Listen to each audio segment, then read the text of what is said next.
to come back to that original message.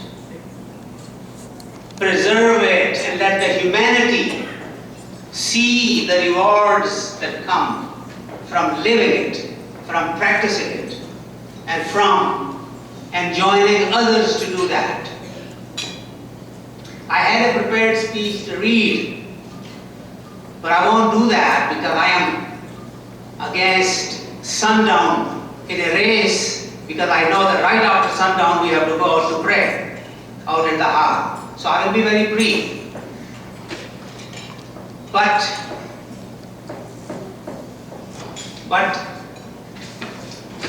some of us have been here for some time, and we have witnessed things around us. And the land of the free, like our Honorable Congressman has mentioned, where we can express ourselves freely and practice our religion freely. In that particular land, we saw that the way we actually wanted to really give our message, we were many times reluctant to do, because somehow or the other, the information that people had gotten about Islam and what they were viewing on the television and on internet media and press media was really not the ones that were the true image of Islam. We always felt that it would be very nice if actual mainstream Muslims really took upon this challenge and represented the true peaceful picture of Islam. But many of us were busy. Professionals, workers here and there had really very little time except to earn a living and raise families here. And we waited and waited. But we always used to think that somehow, if Allah subhanahu wa ta'ala makes it happen, we will one day be able to tell our neighbors how peaceful the religion of Islam is. Guess what? That day is here now. Nothing happens per chance. You are starting an organization that is inviting us to the core values of Islam. That is the voice of mainstream Muslims that enjoins everyone to live together peacefully, that gives the message of peace and mercy and compassion, brings you back to who you are and why the Creator created you. For the last few centuries, we as human beings, a family of human beings, have evolved to a point that we have become very materialistic, regardless of the faith we have, whether it's Christianity, Judaism, Islam, or other monotheistic religions, or other faith systems. Somehow or the other, human being has become very much involved in worldly success and has forgotten his other being, his actual core of his being, his soul, the soul that rests within his chest, where Allah subhanahu wa ta'ala, God, his faith, resides, and where he can see the real world, the world of spirituality, world that comes from the divine, the world that needs to be nurtured, needs to be purified, so that we can recognize the purpose of our creation. Some of us would tell you that have lived in certain cultures that there are people walking on this earth who somehow or the other have the capabilities that are far superior, are far better, are far extensive, or sometimes incomprehensible. As human beings, they do things that are totally incomprehensible to most people. Your mind, your intellect, your reasoning cannot really tell you how they are doing what they are doing. There is a whole lot of world out there that we cannot see. We believe in angels, we believe in God. We don't see either one of them. And yet, we cannot deny that that world exists. There may be angels around here. Who can say they are not here? We cannot see it, and yet our materialistic mind, intellectual mind, our reasoning tells us that if we don't see anything, if we don't touch anything, we don't smell anything, that thing does not exist. Our whole basis of faith is on the fact that there is a God that we cannot see. But He's here, He's watching over us. There are angels. There will be a day of judgment. And whosoever does good in this world will be rewarded. Majority of humankind believes that. And yet, like I said earlier, we are walking away from that existence and have started in our practical lives to believe things that we can perceive. Other than that, we just walk away or reject. This organization will strive to connect us to our soul. That is the basis of this organization. And I hope that we will be able to accomplish that mission by remembrance of Allah subhanahu wa ta'ala and by directing the humankind back to their Creator and be able to live a life that gives us that kind of a message that we can connect to our Creator.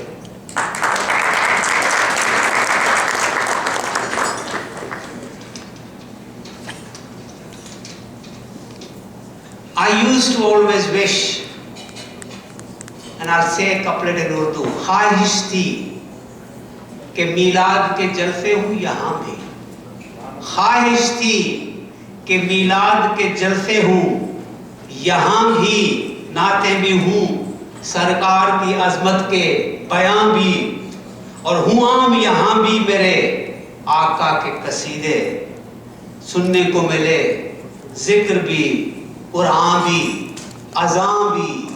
Our ears were really wishing for the sounds that we like to hear, the recitation of the divine messages, the books, and the glorification of Allah subhanahu wa ta'ala. And I think coming back to basics, we will inshallah be able to accomplish that, and that will be the mission of this organization. The way we see it, and may Allah subhanahu wa ta'ala give long life to our Shaykh al-Islam, Professor Tahir al-Qadri. When he was here a few months ago, last May, he sowed the seed for this organization. After having a Milad conference here in Jersey, Raritan Center, we suddenly realized that yes, we can actually get people together and have an organization that probably can bring a whole lot of people under one roof and bring us together. And with that inspiration, we started this organization, which I feel should have its affiliate offices and chapters all across this country. All major cities should have its chapters, and these things are happening anyway. People are congregated in the mosques and in community centers and doing exactly this anyway, individually. We will recognize them, bring them together, make them the affiliate members of this organization, and this organization will inshallah have a conference large enough in a large city every year, and the centerpiece of that conference will be the celebration of Eid-e-Milad-un-Nabi and the message of peace that Islam has. The first conference of this type we have already booked at NASA Coliseum for June 3rd this year. And the founders of this organization thought that this should be a gift to Muslim community of North America from us. And they said that the admission to this first conference should be free. When we mentioned that to NASA Coliseum staff, they were startled. We have never had a free conference here. It costs a lot of money.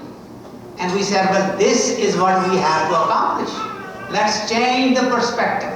Let's bring the message out first. Let's bring people together, and then things will take their own course. Masha'allah, that plan has been completed, and that arrangement has been made. All we now have to do is be the host to that conference. All of you, I challenge you to do whatever you can.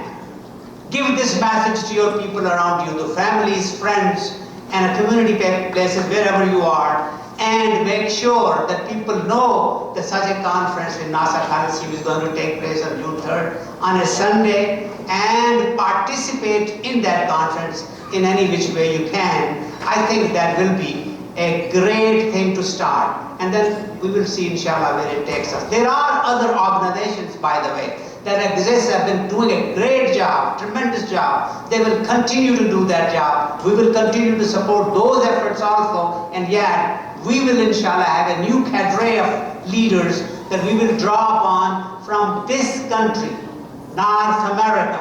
Our future leaders should come from here. Should be the American Muslims that really lead us and take us to a higher plateau. I think if we engage everyone, and we as citizens of this nation, and this nation is giving us so much, has already given us so much already, we can never thank it enough. So in this nation, in this country, we should be able to now give back, try to unite the people together, bring harmony and peace to the communities that we live in, and play our part as good citizens. Join the army, join the navy, whatever we have to do to defend this homeland. And most importantly, the children that we are raising here, that have access to internet, they see all kind of propaganda against America. We have to educate our children that that is not the reality. See how life is in this country, how much freedom we have in this country, and how free we are to practice our religion. We have to make sure that these freedoms are preserved for the future generations. And they will not be preserved unless we as citizens play our part. It starts with us. It starts with each and every one of us. We can no longer be complacent and have a few fringe elements out somewhere we have never seen, we have never met, for them to tell us what Islam is. That is not Islam what they are showing us. Islam is what American Muslims are practicing right here, and you have seen that over the last 10, 11 years that we have been under microscope. You have seen peace in this country. And we have to do more to educate our future generations, to make sure that they play their part as good citizens of this country and appreciate the bounty that they have here, like we do. I came here 43, who is counting? Around that time, so many years ago. And believe me, up to now I have not had a single unpleasant experience. My neighbors, wherever they are, my co-workers, hospitals where I work, people that I meet, the patients that I see, so thankful, so nice, and so good to us. So why should we not be able to give something back to this country? Now, inshallah, under the umbrella of this organization, we will undertake many tasks, and the idea will be to bring the next generations and give them the reality about the life in the United States. Make sure that they appreciate what they have here and they try to preserve it and protect it. I can go on and on and on, but I can tell you, look at the coincidence. Look how things are coming together. When we booked this Hilton, and I can tell you this because I did it, quite frankly, I did not think that it will happen, that we will be sitting here on 12th of Rabiul Awwal, starting an organization that is going to celebrate 12th of Rabiul Awwal every year, inshallah, in a glorious, magnanimous way. It just happened by itself. That was the day that was easily available, because I guess everybody else was too busy doing Super Bowl, and they gave it to us freely. Afterwards, I realized that this is 12th of Rabiul Awwal, but it was how it happened. Number two, the very first activity after formally unveiling the logo and after my introducing it as an organization, the very first activity after the Salah will be the celebration of Maulud-un-Nabi, right here. So how beautiful it is that things fall into place the way they ought to.